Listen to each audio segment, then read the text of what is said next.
Democrat Senator Patty Murray has defeated the Republican Tiffany Smiley in the race for Washington's Senate seat. Our Washington guy is Jason Rantz and is with me now. What happened, Jason? I thought Smiley had a good chance of winning and she was coming on strong at the end.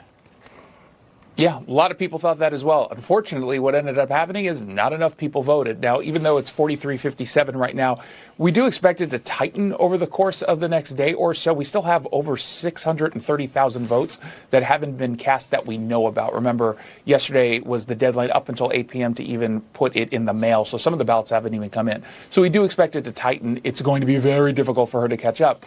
But just in large part, voters didn't show up. And we're looking at some of the red counties in the state, and it was significantly lower turnout than we expected. At the same time, frankly, even King County, where Seattle is located, was just way too low. Now, some of the positives in yesterday's race is that we expect in Washington's 8th congressional district, Matt Larkin, who was the Republican challenger of the incumbent Kim Schreier, we do expect that to tighten. He will, I believe, end up winning that race by a couple of points, just based on where the numbers are that still haven't yet been counted in his counties.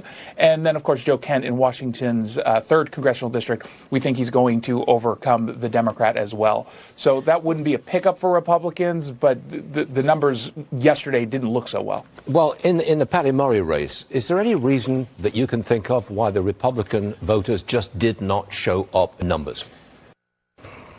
Yeah, I think there's two reasons. Number one, there is this belief, and I think it's mostly true, that Washington state is irredeemably blue, that no matter what Republicans do, they're just not going to be able to win statewide races, and so they just kind of give up. At the same time, you've got a group of people who just do not trust mail-in voting. And as much as I try to push back against that and say, why don't you at least vote so if there is any cheating going on, you don't make it so easy by not showing up? And they're just not moving on it. And it is incredibly frustrating, the amount of people who just simply do not trust mail-in voting here. And they're ceding so much power to Democrats and activists who do show up and vote. And I think that's a huge problem that the Washington Republicans here have to address. What do Washington Republicans think of Governor DeSantis in Florida? I mean, he had a landslide victory. I mean, that's a clear victory. What do the Washington folks say about that? He absolutely did. And the issue with Washington Republicans, you've got a mix of folks who are just hardcore Trump fans. And part of the reason why they hold that view is that they see Washington state as irredeemably blue. And the only thing that can try to break that is someone who is, in fact, a disruptor. And that's who Donald Trump is, for better and for worse. I've been listening to a lot of your conversations.